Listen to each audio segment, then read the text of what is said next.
I've been wanting to make this video for a while now, but I just didn't know where to start. So I decided it's best for me to just start talking and share with you some of the things that make me hate today's football and everything it stands for.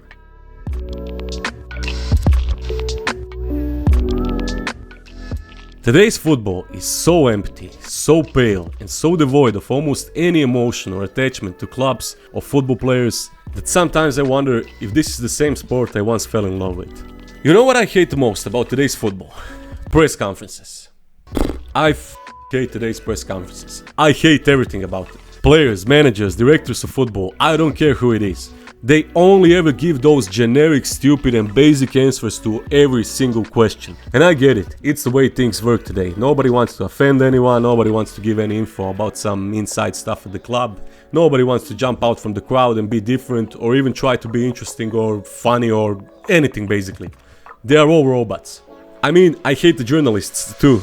Because they always come up with these same dumb questions and they just want to do bare minimum, to earn their wage and just go home. If hell exists, I imagine it would be a place where every day when you wake up, you have to watch the Premier League managers' press conferences on repeat, all day long. Stupid questions, stupid generic answers. You see what I'm talking about? And listen, I absolutely love Mikel Arteta. I just took him as an example because I obviously follow Arsenal more than other clubs. But you can use this same template for literally every other manager in the league. I am telling you, that's hell. And if you add player interviews on top of that, then you have Hell 2.0, Deluxe Edition. I swear the players these days are so spineless and boring. They are all afraid of saying something that they shouldn't, or what if I say something wrong and I have to pay a fine for that? Players like John Terry, Steven Gerrard, Frank Lampard, Patrick Vieira, Tony Adams. These players were giving 100% for their team on the pitch. But they were also such a strong characters outside of the pitch. They all had a certain attitude and the fans loved that. They loved them for those exact reasons, because they were normal human beings, showing emotions and sometimes even crossing the line when things didn't go their way. And that is the reason why the average fans could identify with them on some level. Because at the end of the day, they were normal human beings like all of us. In today's football, you can't identify with them, because they are robots, PR machines, whatever you want to call them. Watching a post-match interview today is like watching a paint dry, bland, boring. When we talk about today's footballers, I always remember that one quote from Jose Mourinho when he was asked about the difference between today's players and those that played 20 years ago. And he said, "I have to adapt to a new world, to what young players are now." At the age of 23, Frank Lampard was already a man who taught football, work, professionalism, and the new boys at the age of 23 are kids. Today I call them boys, not men, because I think that they are brats and that everything that surrounds them does not help them in their life or in work. I had to adjust to all that. 10 years ago, no player had a mobile phone in the dressing room. That is no longer the case. But you have to go with it, because if you fight that, you are talking about conflict and you put yourself in the Stone Age. And that's one of my favorite quotes from Jose Mourinho. Footballers don't care anymore. Simple as that. And you know why? Well, because every single 18 or 19-year-old in the Premier League is already earning 10, 20, 30, 40k a week, when in reality his career didn't even start yet. I mean, how can you blame them? He's 18 years old, he's earning £30,000 per week, and he's sitting on the bench for most of the time. Why would he care? That kid doesn't care about his club, about football or what tomorrow will bring. He's 18 years old, he goes out after training, buys himself a new iPhone. Oh, and you know what? Give me 2 of those Range Rovers while I'm here. Look, there's no problem in spending money. If you're earning it, you have the right to spend it however you want. That is your choice. And I don't even blame the kids, because it's not their fault. They have the world at their feet and they haven't yet played 10 games for the first team. You know who I blame? The owners. The whole structure around football today in general. Because there is so much money in football these days. And they are just throwing insane amounts of cash to these kids to keep them at their clubs. Just in case one of them explodes and becomes a top quality player in the future. If not, well, who cares? There's always West Ham and Everton. No, seriously, who cares? They'll end up in some League 2 or League 1 club and they'll be at Love Island in 5 years' time. And let's talk about finances. Let's talk about the differences between the top clubs and some smaller ones, because the gap is getting bigger and bigger. Don't get me wrong, I know Leicester won the title in 2016 and it's definitely one of the biggest shocks in football history. A romantic David and Goliath football story. And I know, clubs with more money will always have a better chance of winning than some mid-table clubs. But again, I hate today's football for killing any excitement and hope for these small teams. Hope that maybe they can compete. Hope that maybe they can achieve something more than they expected at the start of the season. Because the difference is just getting bigger and bigger. Premier League is more competitive than ever, right? We all agree. But tell me, can you see, even in your wildest dreams, that any of the teams that are outside of the Premier League's Big Six can realistically surprise and, who knows, maybe push for a Premier League title? Or at least finish in the Champions League places? Because I can't. Leicester was an anomaly and a perfect chaos, but something like that likely won't happen again for the next 100 years. I hate today's football because it is so predictable. 4 of the traditional top 6 clubs will most likely finish in the Champions League places, and even if, by some miracle, one of them falls far behind, like Chelsea this season, they will go out and spend £500 million on new players to immediately try and get back to the top. No process, no plan, no structure, just spend it till you make it. And I don't care about Chelsea, I'm just using them as an example. Maybe they'll win the Premier League next season, and those players will work out for them. Maybe they won't, and it'll backfire, who knows. My point is, everything is so predictable in today's football. Okay, yeah, it's tough for some smaller clubs to win the Premier League over the course of 38 games, I get that. But let's talk about cup competitions. It's the magic of the cup, they say. Everyone can win the FA Cup or the Carabao Cup, they say. And they can go down in history and it's all wonderful, blah blah. But the truth is, here is the list of all the FA Cup and Carabao Cup winners in the last 10 years. Let's talk about Carabao Cup first. So, in the last 10 years, one club outside of the Big Six has won the Carabao Cup. Swansea City in 2013. Wow, it's the magic of the cup, right? Now let's see the FA Cup, the oldest club competition in the world. In the last 10 years, Leicester City and Wigan Athletic are the only clubs outside the Big Six that have won the trophy. So to get back to my starting point, the gap is getting bigger and bigger every season. And if you're someone like Brighton, let's say for example, who are having a great season this year, finishing 7th and qualifying for the UEFA Conference League is like winning the league for these clubs. By the way, I've done some digging when searching for the FA Cup winners, and it's remarkable how more competitive it was until the Premier League was founded in 1992, and when the big money started moving in and those top clubs started to slowly distance themselves from the rest. Just hear this out. Here are some of the FA Cup winners from the 70s and 80s. Chelsea, Arsenal, Leeds United, Sunderland, Liverpool, West Ham, Southampton, Manchester United, Ipswich Town, Tottenham Hotspur, Everton, Coventry City, Wimbledon. Unreal, absolutely unreal. You had 15 different FA Cup winners in 20 years. Absolutely mental in today's terms, when you have 3 or 4 clubs winning it for 20 years straight. So to close this chapter, my point is, football is extremely predictable today, and fans don't care about anything other than instant success. They don't want to hear about the process, they don't want to hear about it takes time to win. Today's fans are taking everything for granted, and they will laugh and take a piss about their rivals and their players 99% of the time. And sometimes it seems like fans hate their rivals more than they love their clubs. And that brings me to my next point, which is Harry Kane. Listen, first things first, I don't care one bit about Harry Kane. I'm an Arsenal supporter, so yeah. But he's been top 3, top 5 strikers in the last decade, something like that. Fans are slamming Harry Kane left and right with every new season, how, oh, he's a top striker, best English striker ever, he should join some top club and win a trophy, why is he still at Spurs, blah blah blah. But those same fans will go on podcasts, social media, and they will talk how there are no more Alan Shearers or Steven Gerrards in today's football, players who simply love and support their club through good and bad, and they just want to stay there no matter what. And those are the same people who will go on about Kane not joining, I don't know, Manchester City to win a title before his retirement.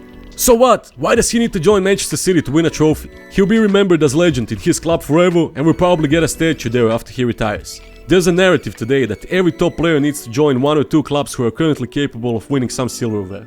In Manchester City, he will be just one more striker. At Spurs, it doesn't matter if he'll win anything, because he'll be remembered as a legend nevertheless. I support and I've always supported players who will stay loyal to their clubs no matter how hard it becomes. And because of stories like that, we all love football in general. Let's be honest, who the f is talking about Nicolas Anelka today? He played for 15 clubs, won multiple league titles, cups. He even won a Champions League. And believe me, I've never, not once heard someone talk about or mention Nicolas Anelka. Because people just don't care, he doesn't belong anywhere. I've heard people speaking about Antonio Di Natale 10 times more than Nicolas Anelka. And Di Natale never won a trophy. 0. Nothing. But in the eyes of the true football fans, he'll always be a bigger player than Anelka. Because those are the type of stories that the football fans love and want. And now let's talk about something else that extremely annoys me in today's football. And that is sportsmanship. To be more precise, the simulations, diving and behavior of the players on the pitch today. Okay, let's not pretend that players weren't diving and doing some dirty tricks in the past, especially 20, 30, 40 years ago, but I swear to God, this new generation is even worse. Listen, we all know football is a contact sport, and I'm not saying that these players should be gladiators, but I swear, these kids today who are trying to draw a foul after every single contact, the players started to manipulate the referees too much. When you look at the wingers, for example, 90% of the time they won't even try to beat their man. They'll just turn their back and wait for any contact to draw a foul because they know the referee will almost always avoid it. And that's also one of the reasons why today we are seeing less and less beautiful moves on the pitch. Players today are robots, no flair, always playing safe. But I get it, it's what the manager wants, it's what football is today, and you have less room for error than ever. And every step and move you made is monitored and analyzed after. And now, let's talk about transfers. Transfer window, the most wonderful time of the year. Except it's not anymore. There is so much money in football today that transfers themselves have lost their weight and importance, and again, everything is predictable. Casemiro from Real Madrid to Manchester United is a good example. Casemiro is 30, 31 years old. Man United paid 70 million pounds plus some potential add-ons, if I'm not mistaken, to bring him to Old Trafford, and they offered him around 300,000 pounds per week. I'm not taking anything away from Casemiro. He's a brilliant, world-class player, 5 times Champions League winner, blah blah blah, it's all been said before. But let's stop and be realistic for a moment. In today's football, there are 2 or max 3 clubs that could have signed Casemiro this summer. Because, once again, everything is so predictable. When Casemiro said that he wanted to leave Real Madrid, there were 2 or 3 options only where he could go next. And by that, I mean there are only 2 or 3 clubs in Europe that are going to pay that transfer fee and offer him that salary. And those clubs are Manchester United, Manchester City and Paris Saint-Germain. Manchester City was already loaded with options, Paris Saint-Germain also wasn't interested, and through a simple process of elimination we arrive at the conclusion that the most logical move for him is Manchester United. They need a midfielder, they are ready to pay 70 million pounds, and they are ready to offer him 300,000 pounds per week contract. Simple as that. Bayern Munich or any Bundesliga club won't pay that. Serie A clubs won't pay that. Other French clubs besides PSG won't pay that. Arsenal, Liverpool, Tottenham won't pay that. Okay, I left Chelsea out on purpose, because they were still having problems with the ownership and everything else at that time, but now they could and would probably pay that. They've spent, £500 million in 6 months, and they bought 15, 16, 17 players. And nobody cares, I can't even tell you the names of half of those players. There is no hype anymore, no anticipation. Talking about transfers, how will the player adapt to the new league and the new manager? Cause every week they buy 2 new players. Everything is happening so fast in today's football, and it doesn't leave you time to process things at all, to celebrate that signing as a fan of the club, to analyze it, talk with your mates. Because this fast food football today doesn't wait for anyone. It's just business, strictly business. Mate, I remember that summer when Arsenal's only signing was Peter Cech from Chelsea. And if I'm not mistaken, we were the only club in the league that haven't bought an outfield player that summer. Madness, but still. I remember I talked with my mates about that transfer for the next 10, 50, 20 days, because football, social media and the world in general was moving at a much slower pace, and you had time to digest some things and maybe look at them from another angle. Football is more of a business now than it has ever been. There's a ton of problems happening with football at this current moment, but everything happens so fast that people don't even have time to bother with those problems, and they simply decide to move on and forget. Overpriced tickets, kick-off times for the fans who actually attend matches every week, referees not being accountable for anything. Yes, they are only human, everyone makes mistakes, but the amount of mistakes that Premier League referees are making in these past few years are shocking, absolutely shocking. And you know what? They don't give a f***, they don't care, because there are almost zero consequences for them if they mess things up. I get it, all humans make mistakes, but these referees won't even explain why and how they made a mistake after the game. I'm sick and tired of hearing about referees after every single game. I'm honestly tired. Referees should be accountable for their actions, period. Constant cheating and diving. Every single game, in almost every single game, someone will try to draw a foul, dive, and you know what? You'll probably get rewarded with a penalty. We have VAR, we have all this technology right now. Punish those players, give them a 10-match ban or whatever, just do something. Start improving things on that front. What are you waiting for? Managers being sacked after 5 or 6 games. I mean, it's shocking what football has become. You offer someone a 3-year contract, and then if things don't go well from the start, you sack him after 5 games. Why is everyone suddenly expecting an instant success? I know we say this a lot, but there would be no Arsene Wenger's or Alex Ferguson's. Arsene Wenger finished third in his first season with the club, was eliminated from all the cups and missed out on Champions League football. Alex Ferguson was already written off before things turned around for them. But let's move to the next one. Champions League is already watered down with quality of some teams every year, and with the new rules, they are once again going to increase the number of teams competing. Same with the next World Cup and every other competition. So there will be even more boring games and 7-0, 6-0 results. And everything because of the money. Cup competitions, people really don't care about them anymore. FA Cup used to be a prestigious competition. Every club wanted to win it. But nobody cares about FA Cup today, because the owners of the clubs and managers will rather rest their squad for the next league game than try to win the cup. The sad reality is that the Prem clubs will earn more money finishing 15th in the league than winning the FA Cup, and that's all you need to know. All in all, at the end of the day, I will always love football, and I still watch it almost every single day. But something needs to change, sooner rather than later, because football in its essence is played for the fans. Clubs exist because of the fans, and they play every single week because of the fans. It's sad to say it, but at the moment, it seems like those same fans are the least important thing in today's football. And that's all. Thank you for watching, guys. I know this was kinda all over the place, but these are just some of my thoughts that I've been holding inside me for some time now, and I just wanted to share them with you. What are your thoughts on the current state of football in general? Write down in the comments, cause I'd love to hear it. Thank you all for watching. If you enjoyed the video, leave a like and subscribe to the channel for more content. Thank you and see you on the next one.